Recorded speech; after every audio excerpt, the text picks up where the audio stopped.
Now, I hope everybody's in the right place. I want to welcome everybody. We are here to talk about the essential steps of managing enrollment. Okay. One key activity that lies at the heart of every successful childcare business and directly impacts financial success is managing enrollment.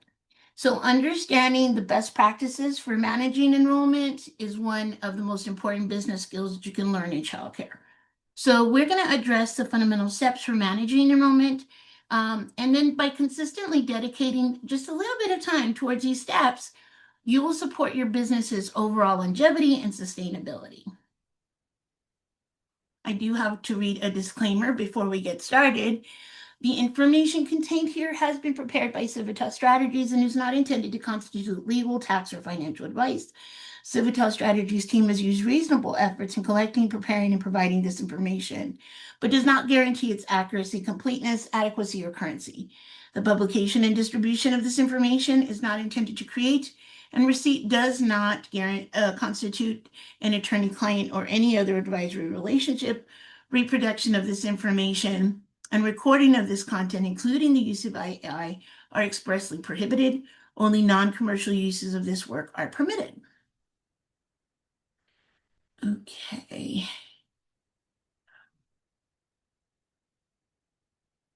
I'm going to try not to get distracted with the people trying to come in. Okay. Okay, so today we're going to go over 5 essential steps for managing enrollment. It doesn't matter if you're just starting your childcare business or you've been operating for years. These steps are really, really crucial for your success. So each step builds upon the previous one, and that creates a comprehensive approach to enrollment management, and it works for both family childcare homes and centers. So we're going to talk about each of these steps in detail, and what those steps include are evaluating your demand, determining the number of slots needed, staffing changes, attracting your families, and then maintaining and tracking that enrollment.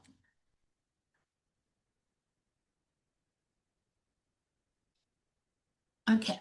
Before we dive into evaluating demand, let's acknowledge that every childcare business is unique. Okay. So, what works for a center in an urban area might differ from what works for a family childcare home in a suburban setting. But throughout this whole presentation, we're going to talk about strategies that can be adapted to fit your specific situation. Um, the most critical step for managing enrollment is determining the levels and the types of demand for your childcare services. Indicators of demand can come from several places. You may have families that are interested in your service, making regular inquiries or requesting to be added to your wait list. You can also learn more about demand in your community by reaching out to several childcare businesses in your market. So you have to find out if other childcare programs are at full capacity, and then what age groups have the most or least availability and what types of services they offer to get a good idea. Changes in your community can also indicate a demand for particular age groups or services. Okay, so when you do some research, you might find that there is a need locally for childcare within a specific price range. And then you need to determine if you're able to provide a level of care that lives up to your standards when offering those rates. Okay, so you have to ask yourself, does your enrollment need to change? So you want to ask yourself some questions as you get started. Are there indicators that moved you to think of increasing enrollment? Okay, certain reasons. Maybe you noticed an increase in calls asking for services, or a childcare close to you shut down. Okay, so it's like, this is maybe I need to, manage my enrollment a little different. Is there a common percentage of unfilled slots across all of your age groups? Are there particular age groups that tend to fill up more quickly than others? Perhaps you find that you often need to turn families with children of a specific age away and might need to consider expanding or converting capacity for that age group. One example is like a lot more schools now are taking 3-year-olds, and so there's not very many 3-year-olds to accept. So if all you wanted to do was 3-year-olds and up, and there aren't any more, then maybe you might want to consider taking infants and dollars, right? So perhaps you achieved levels of enrollment that you would like because you are offering care for an age range where there's already a great amount of care available. That's the example. Um, so you want to review your current circumstances, and that's going to help you to understand if you want to fill existing capacity, if you want to create additional capacity, or adjust the age groups that you're caring for. It might be necessary to think kind of outside of the box when it comes to evaluating your demand. Okay, let's talk about some practical tools that you can use to research your market. Um, so you can do community service. That's a real simple way, and you can use it can be as simple as a Google form shared through local parent groups. You can build relationships with local businesses that can help you understand workforce trends that might affect childcare needs. You can go to your school district and see their enrollment data, and that can help you to project future needs for different age groups. Again, that example of, oh, yes, we're next year, we're starting to take 3-year-olds. So, that's an age group that it's going to change. Don't underestimate the power of social media at this point. Engagement with your posts about specific programs or age groups, that can also indicate some demand. Okay, if you maintain a long wait list for infants and struggle for pre-K students, then think of turning your pre-K classroom into an infant room. Of course, if you decide you want to do that, you're going to need to make sure that it has the necessary requirements.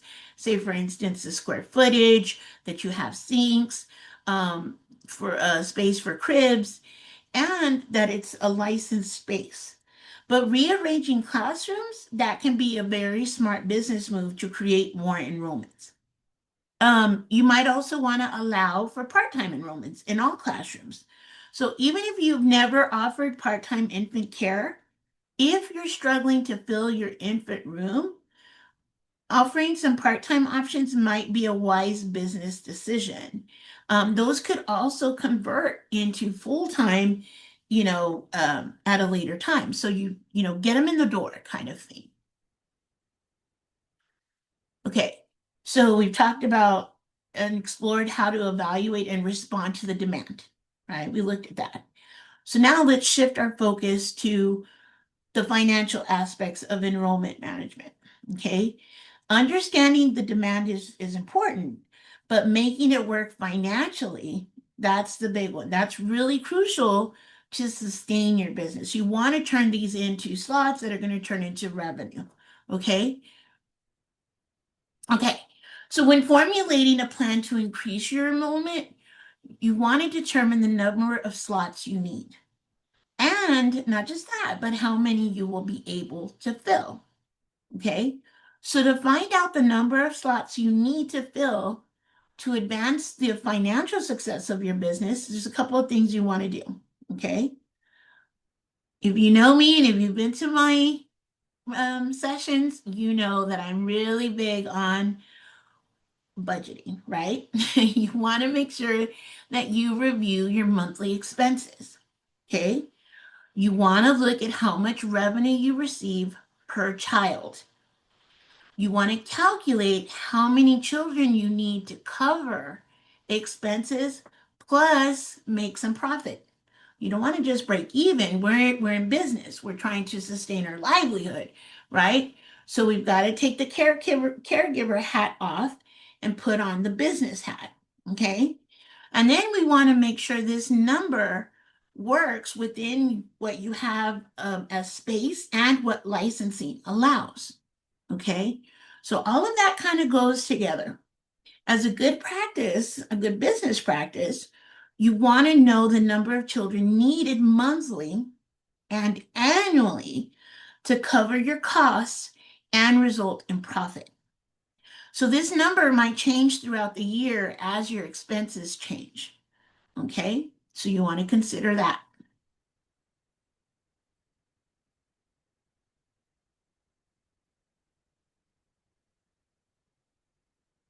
Okay, let's get practical about your numbers. Okay, fixed costs like rent and insurance, those stay the same regardless of the enrollment. Okay, those will always stay the same. The ones that are going to be variable, which will change at different times of the year, different seasons, are going to be costs like food, supplies, additional staffing, changes that you may have to take on with when you lose or when you gain children's enrollment, right? Understanding those numbers, that helps you to set both your enrollment goals and your tuition rates. Okay. For family childcare providers, remember to include a fair wage for yourself in these calculations. Remember, you want to pay yourself as well. Understanding your true cost of care is fundamental to sustain your enrollment management. Okay. This isn't about what other providers are charging or what you think parents can pay. Okay. That's not what we're talking about here. This is about the real numbers that keep your business running. How much does this cost you to take care of each child? Okay. So let's go over this. To calculate your cost of care, okay, you want to add up all your monthly operating expenses, everything that goes into that, whether it's your rent, your mortgage, the utilities, insurance, food, supplies, payroll, even the lawn care, okay? Anything that you have to pay to maintain your business, okay? And this is a simple way because there's some tools out there as well, but this is a simple way. Then what you want to do is you want to take all of that expense, divide that total by your license capacity to get your base cost per child. Okay. After you do that, then you want to add in any age specific costs. Okay.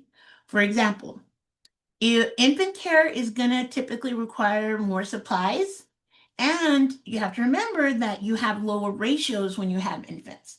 Okay. So you're going to have to take that into consideration. You're going to have to spend a little more and have less children.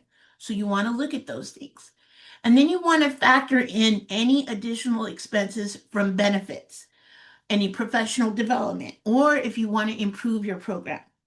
So if you want to redo your garage and you want to make it conducive to a classroom, something like that, you're gonna want to add those costs. Like, how much is it going to cost me in order for me to do that? Are you going to break it down over a period of time? Are you going to do it all at one shot? All of those things need to be considered. Okay, and that's for family childcare providers. You also want to remember to include expenses, household expenses, based on the percentage of your home used for business and the hours you operate. So that's your time space calculation. When you do that, that's going to give you your true cost of care per child, which should be your starting point. It's your starting point for setting rates. For child care centers, you have to think of your staffing, how many rooms you have. Sometimes you have more rooms than you have staff for. So all of those things. I'll give you another good example. If you haven't been with me before, one is I talked about a program that I managed that the capacity was licensed for like over 100 children. And so the director before me budgeted saying, oh yeah, we're going to bring in 100+ children. When in the history of the program, there was never more than 89 children. Okay. So when we factored in, yes, we're going to bring in this much money for this amount of children, that didn't happen. And so then it changed everything. So you have to think, how much am I licensed for, but how many staff do I have? How much am I actually going to be able to enroll? Okay, so all of those things you want to consider.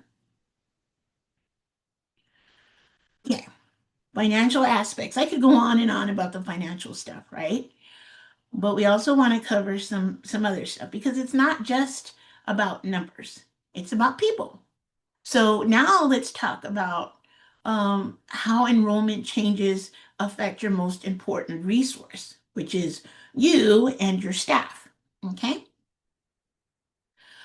Um, an important factor to remember is that changing your enrollment can result in staffing changes. These staffing adjustments can have both financial and operational impacts on your business.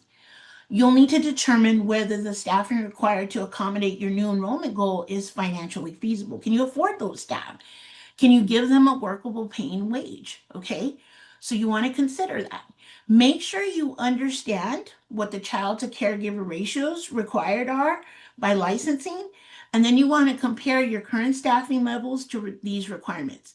And then calculate whether you'll need to hire additional staff. And I'm going to refer back to that one childcare program that I'm talking about. I had 3 after-school programs, right? One had about 75 staff, or I mean 75 kids with about 5 staff, which was within ratio. Then I had one program that the 89, right? And they had 2 staff. And then I had another childcare program that had 40 kids with 7 staff. Okay. So if you can just think of all of that, were my numbers right? Okay. So I had to change some things around and say, okay, it doesn't make sense for me to have almost 80, 90 kids with 2 people. And so we had to kind of figure that out. So those are the things you want to look at when you're talking about, staffing changes. And we had a big push of enrollment and we had to make some changes within our staffing. Okay. Because staffing is one of the greatest challenges, right? We know that it's really hard to find good quality childcare staff. So you want to make sure that you're doing it the right way. You don't want to just assume that you're going to easily find those staff. And we definitely don't want just a warm body, right? Okay. So be aware of circumstances that are going to change enrollment. Okay. So you want to look at those things. Parents who don't work summers. Okay. Children that are aging out of your program or children that are starting school full time. Okay, those are going to change your numbers. That's where it's all going to change.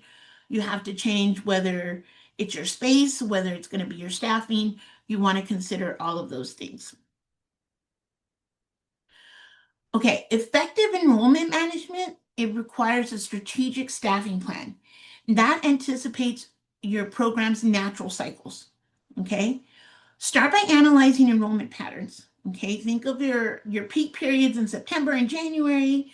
That's going to establish a baseline staffing model that accounts for required ratios, also their qualifications, and the daily coverage needs.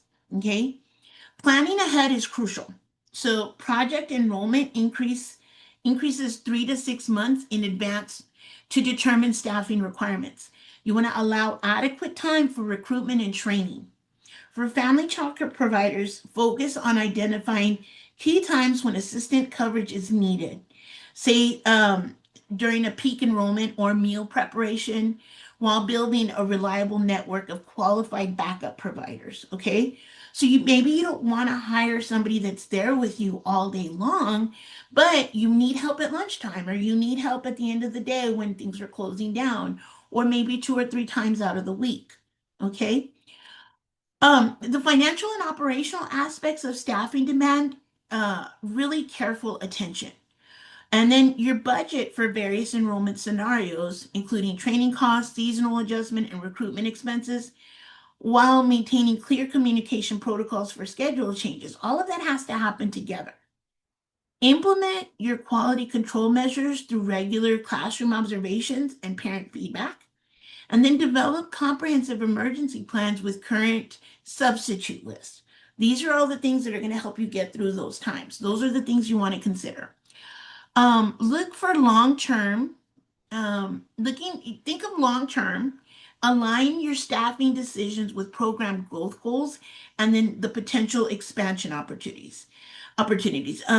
You want to create a stable foundation that maintains licensing compliance, especially while supporting both your staff and the family needs. If you think this way, if you have this forward-thinking approach, that's what's going to ensure that you have consistent, high-quality care, even as your enrollment fluctuates throughout the year. Okay.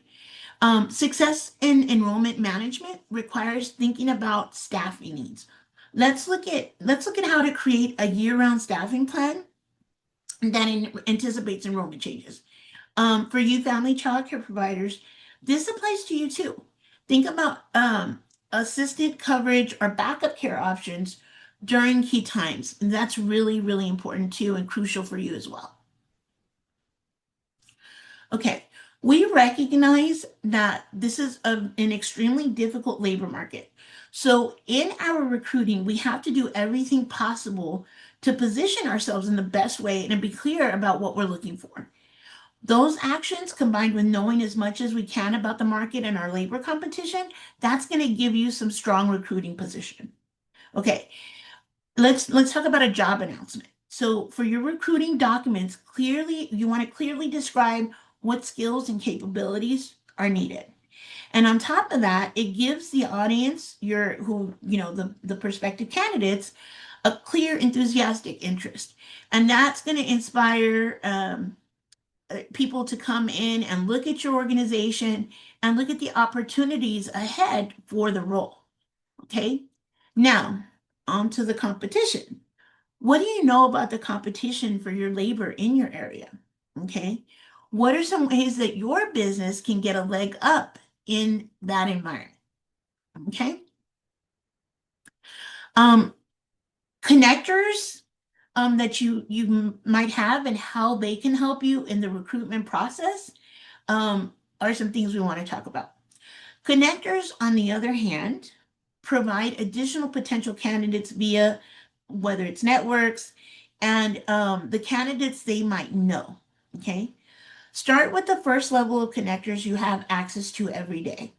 Okay. And these are people that you know, your friends, peers or mentors, current employees, or the families you serve. Okay. Somebody looking for a job. Who is that? Okay. All you need to do is ask them to share your job announcement. That's it. If you like it, you can, if you want to, you can even consider offering an incentive if you hire someone they refer. This is especially great for current employees and families. However, there are some connectors that you may not know that you want to reach, and we'll talk about a little bit about those as we continue. Okay, so even though you're looking at for people that you know, there's some people out there that you might want to reach out for. Remember, once you get good staff in the door, you need to keep them. Okay. And remember what we talked about staffing benefits and compensations. So remember that those are some things that once you get them in, you want to make sure they stay. A great onboarding process is one of the best ways that you can do that.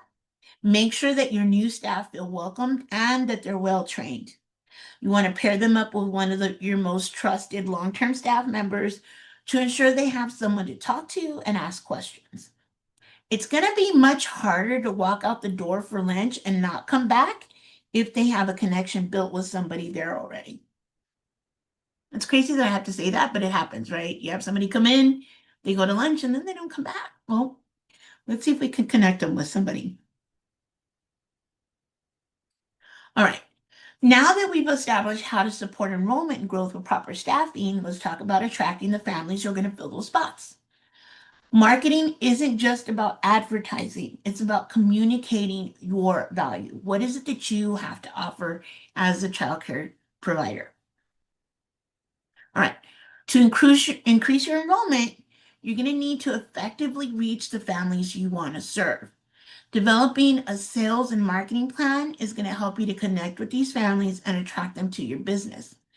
As you develop your plan, be sure to consider your business's brand, identity, values, and what makes your business unique. You can also think about the market your business exists in.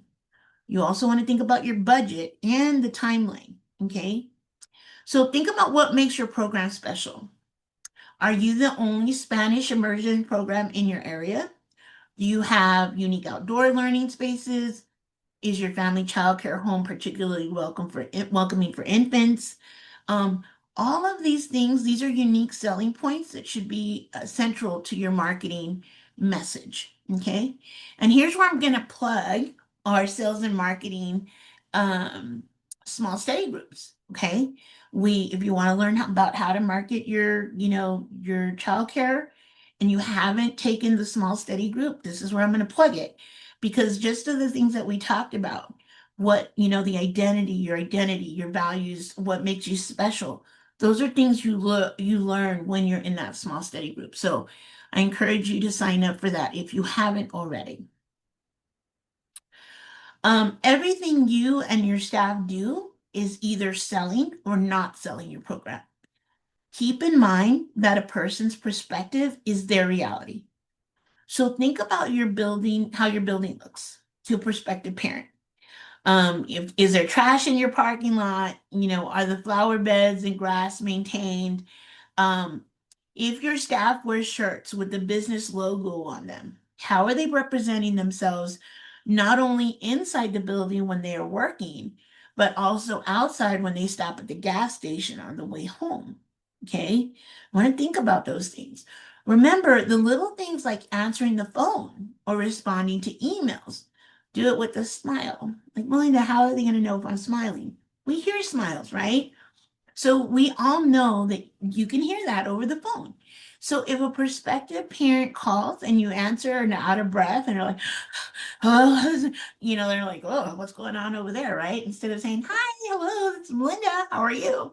You know, you're gonna be like what is it, that movie Office Space, or like, thank you for calling. Don't sound like a robot. Sound like you're actually happy to hear from them because we are, right? That could be a potential sale on it, potential enrollment, right? So think of the people that you come into contact with. All of the people that come in your business, everyone from therapists to delivery drivers, all of them could be a potential enrollment for your childcare business. Imagine, the Amazon guy dropping off a package and he's got to find somewhere that's on his route to take his baby. That could be you. You don't know, okay? Remember, their perspective is their reality. So if they walk in and you're greeting them and you know them, hey Jim, how's it going? And he knows how kind you are, he's gonna say, hey, this, Miss Melinda is really super sweet, and I know she'll be great for my kid. So that could be a potential enrollment. Okay. A great way to get referrals is what we call dangling the carrot. Okay, this is also something that we can talk about in the marketing, sales and marketing small study group. Um, Dangling the carrot is a marketing strategy where you're basically enticing someone with something. It's a proverbial carrot. Okay, you'll hear that there as well. We recommend that you add a caveat for whatever incentive you offer. A caveat is when you dangle your carrot, and it's to protect yourself and your finances. Okay, so what do we mean by this? So, for example, you refer to family, if you say, if you refer a family, they have to be enrolled for 6 months before the family that referred them gets their free week or their discounted week of tuition or a free registration fee. Okay. Any of those things. So if you get me somebody, I'm going to give you something, but only if this family stays for this amount of time. Okay. You can also dangle the carrot for your staff. So this can be used for enrollments and also when you're hiring, okay? So that carrot is not just for enrollments, but it can be like, hey, if you bring me a good, strong, qualified candidate for a staff member, this is what I can give you, okay? Remember, everything that you do offer, you want to make sure that you can afford it financially, that your budget can sustain it. So you don't want to go and say, I'm going to give you a year free if you bring it. No, okay, because that's not a good thing. Okay. All right. So now we've covered how to attract families to your program. Now let's talk about the systems that you need to maintain healthy enrollment over time. Okay. I'm a systems person, so good systems make everything else we've discussed work smoothly. Once you get those systems in place, this is what's going to make it work. Okay. Once your level in enrollment meets your financial and the operational needs, and and you feel satisfied with the number of children you care for, your focus should be taking the necessary steps to maintain enrollment.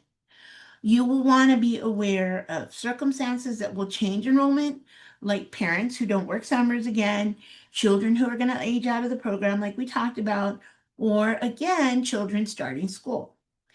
Temporary changes in enrollment are going to affect your income, and you want to plan for those changes.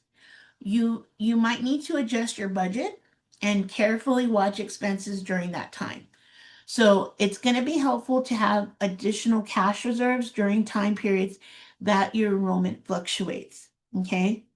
Another example, I'm with the program I manage. Remember, and if you've been with me before, you know that I used to manage a substitute program. And in order for me to make sure that I was good all year long, I had to keep track of those trends. When substitutes were needed, when they weren't. That's part of staffing. Those were my staff.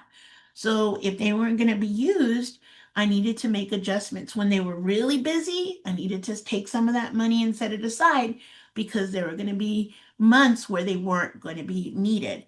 And that was going to hit my budget. Okay. An excellent practice for your business is to keep a wait list. Okay.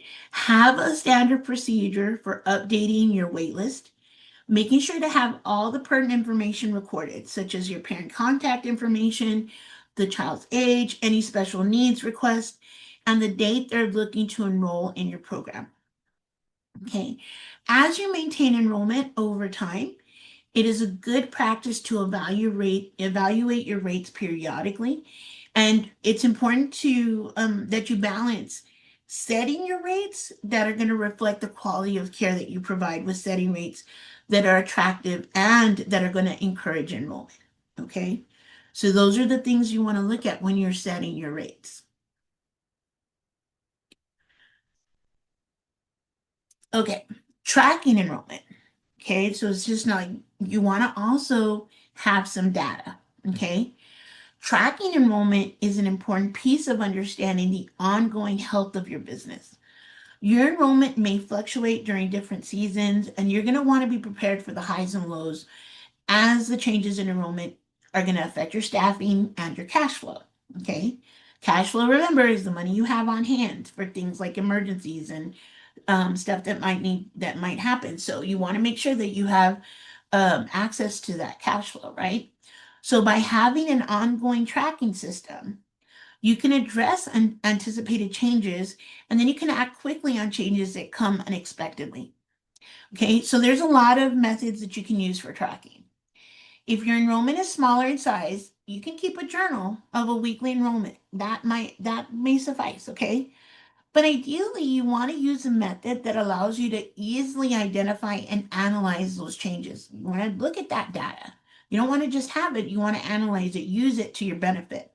So this may be in the form of a computer spreadsheet updated weekly, and that's going to allow you to keep a running tally of your enrollment while it's showing changes from week to week or season to season. Okay. A more advanced option is to invest in a childcare management system, and those are known as CCMSs. Using a CCMS, that allows you not only to track overall enrollment, but it can also help you track daily attendance, assist in your billing, and provide a means of facilitating communication with parents. So adding a CCMS does require financial investment, so keep that in mind. And you'll want to research different systems to determine which is the best for your business. You don't want to just get a childcare management system just because it's well known. There's a lot of good ones, right, that you might know of. But if you invest in this, you want to make sure that you're going to use it. So you don't want to get one that, oh yeah, I have it, but I don't really use it. I just use word of mouth, or I just use the old systems. That's money that's coming out of your budget. So you want to find one that works for you. Okay. A CCMS system can assist you in many ways. It can help you to maintain your wait list. It can assist in childcare classroom transitions and also show you your current and projected financials. Okay, so there's different things that they all can do. Find one that you like one that works for you. Okay. All right. Here's where we're going to open it up for questions. Do we have questions? But I don't want you to go anywhere because there's some other stuff that we do want to discuss before I let you go. Any questions? Let me check the chat. Okay, so I don't see anybody in the chat, and you can come off mute if you want to ask a question. I have a question. Okay, Miss Gwen. When you was talking about the total cost and you can divide it by the amount of kids you have, go back over that formula again. I tried to get it. Okay. And it's really just taking all of your expenses, right? Let me go back. I'm going to go back to that slide. Here we go. Missed it. Okay. So it's basically, yeah, hold on. Maybe that's not it. Yeah, here it is. So you want to take all of your expenses and then divide it by how many kids you're going to do. And there's actually, I'm going to type it into the chat. It's called a PC, and you'll have to Google it because I don't have the exactly. It's called a PCQC, and it's called the Provider Cost of Quality Care Tool.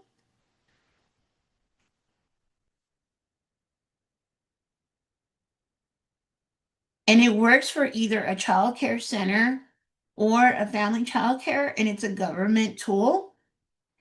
But if you Google that, and then it'll give you like a template. You can create an account or you can go in as a guest. But if you do that, and it'll tell you home-based provider, home childcare provider, and childcare center or center-based. And if you use that tool and fill it in, it will give you how much it costs per child. It's a tool that is really great. And I'm sorry I don't have the link on here for you. But whatever you're going to do, you're going to add up all your monthly operating expenses, divide the total by your license capacity to get your base cost of care. Okay. That's just the simple way. Okay. And then you want to add in any of the other stuff that might cost you. Like if you're going to take care of babies, you're not going to have as many enrollments or spaces. So you also want to make sure that you're going to charge the right rate to cover the cost. Okay. You're going to need more, the staff ratios are smaller too, right? If you're in a Head Start center, it's like those also, like they require 2 staff for even 1 child, right? So that's going to affect how much you pay your staff and how much those kinds of things. So especially if you're doing a partnership with something like that. Okay. Was that helpful, Miss Gwen? Somewhat. I'm still kind of okay. You said you don't have the link for it, but No, I don't have the link on here. But you can also, if you, when we get to the end, if you put that question into the Tom Copeland blog, we can get it for you. So just send an email, and then I'm sure that I'm gonna see if I can find it. Hold on. I okay. definitely want to give it to you. Give me one chance because I wasn't. I think I can find it. Any other questions while I look for this?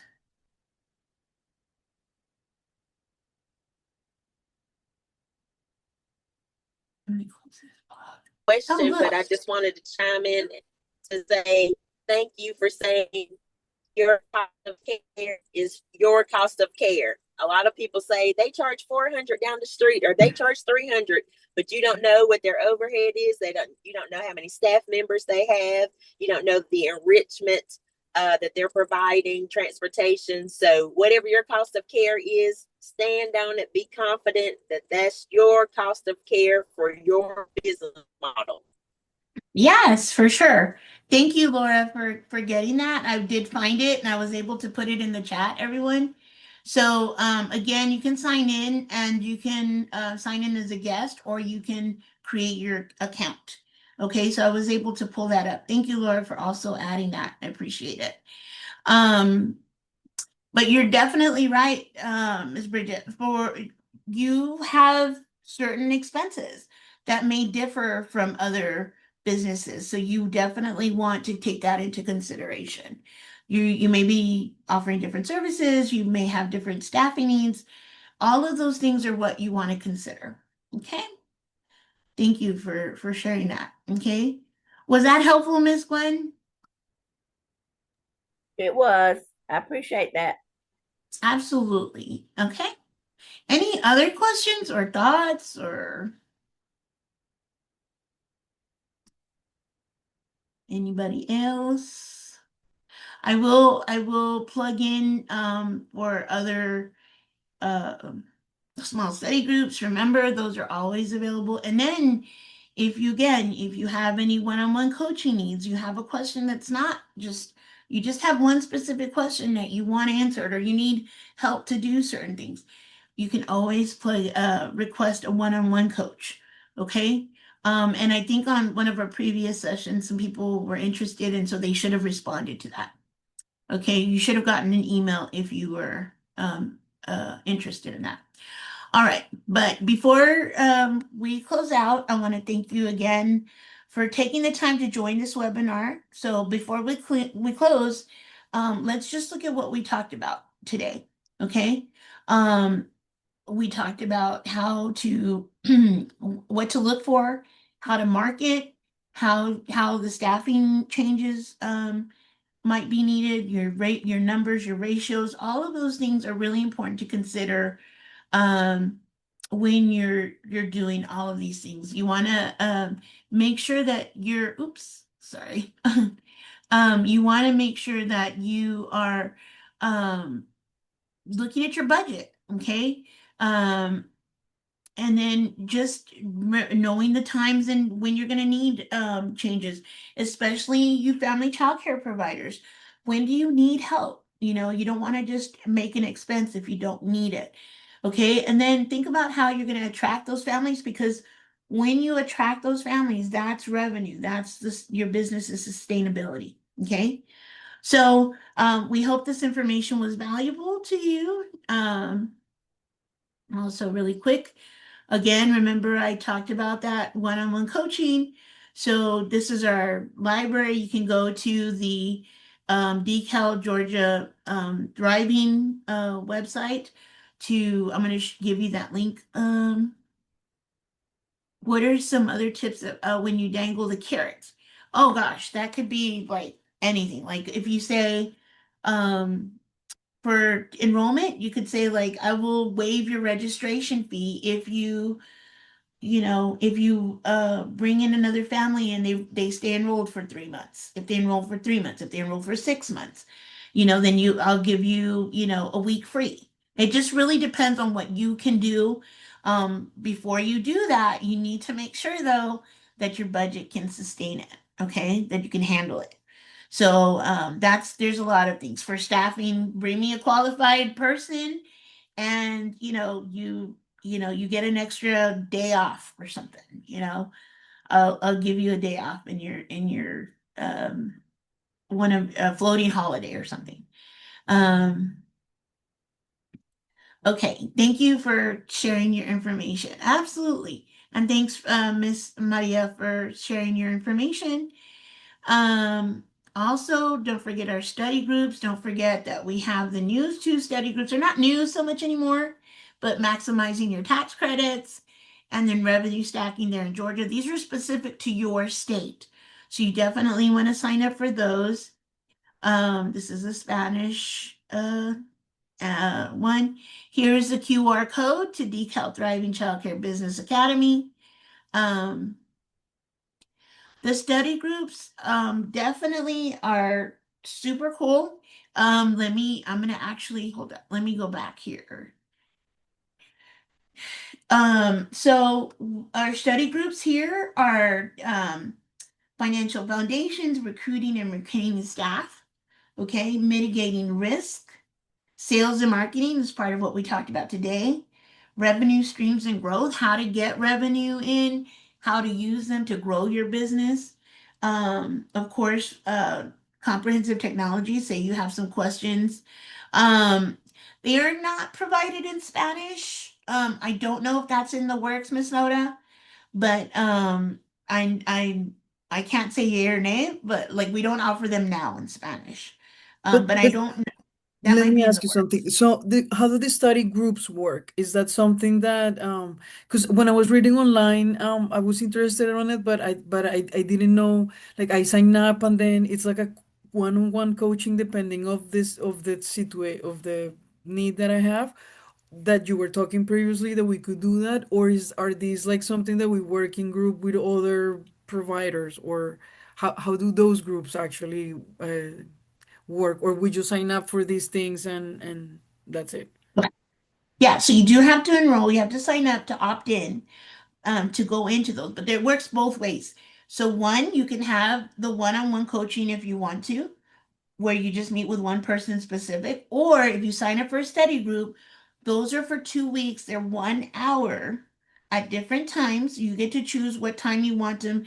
Now they're trying to work out times that are easy for you to sign up, but it's during the day at a certain time, and you take that same hour to, like, say Monday and Wednesday at 11 o'clock.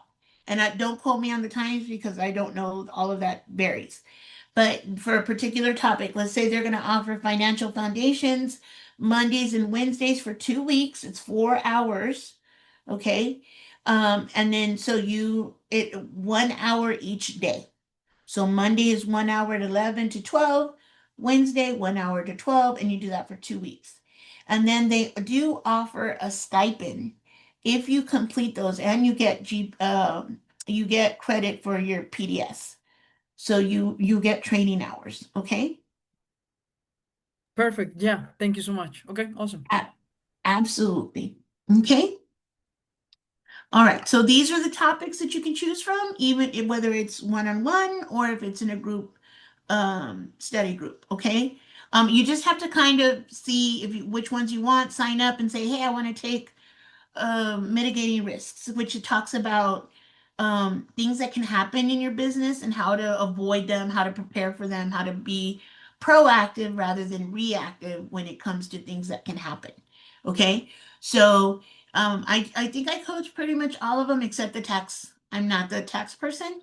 So we have really good coaches, of course, across the board, but we have a lot of really good staff that know taxes very well. They are sometimes offering them on Saturdays, Miss Maxine. It just depends. I do take this back and let them say, hey, they were asking for some Saturday stuff. So they do try to take the feedback and do that. So keep an eye out because we have had some Saturdays. I've done them. So sometimes they do. It just depends on how many people are requesting Saturdays. And I know that we know that you all work during the day, so it's really hard to take sometimes during the day. So we are considering all of those things. Okay. I do also want to let you all know that our next webinar that happens, oh, okay, sorry, Miss Phyllis. So the next webinar that's happening is Friday, May 22nd. It's going to be at 11:30 a.m. Eastern time. So that's going to be on cybersecurity for childcare businesses. So that's going to be very interesting as well. We also have our coach Carlos, who is going to be presenting that one. So he's really knowledgeable about this information. So that's our next one for May 22nd. Okay. And you can register for that one. And then again, year round, doesn't matter if it's not tax season. If you need somebody that you have questions on your taxes or to prepare for next season, you can always meet with a one-on-one coach as well. Okay. So keep that in mind. Um, and then here's the feedback form, the QR code to let us know how I've done tonight. Give us your feedback. And I should be doing some more sessions a little bit later on in the year. So I do hope to see you all again. And this is going to be the Spanish QR code. Okay. And if for some reason I didn't answer your question, or you think of something after we've already gone, please, please, please don't forget, you can always reach out to us at the Tom Copeland blog. Send us a question. And it was my pleasure, and thank you, Ms. Elvia, it's my pleasure to share this information with you. And again, look us up on YouTube. This is Civitas Strategies. We also have a lot of content there, so you're more than welcome to look there. And I do want to thank you all for coming again tonight, and I hope to see you again soon. Have a really great night, everyone. Thank you. Thank you. Good night. Good night, everyone. Have a good evening. Thank you. Thank you. Bye. Thank you, Magdalena.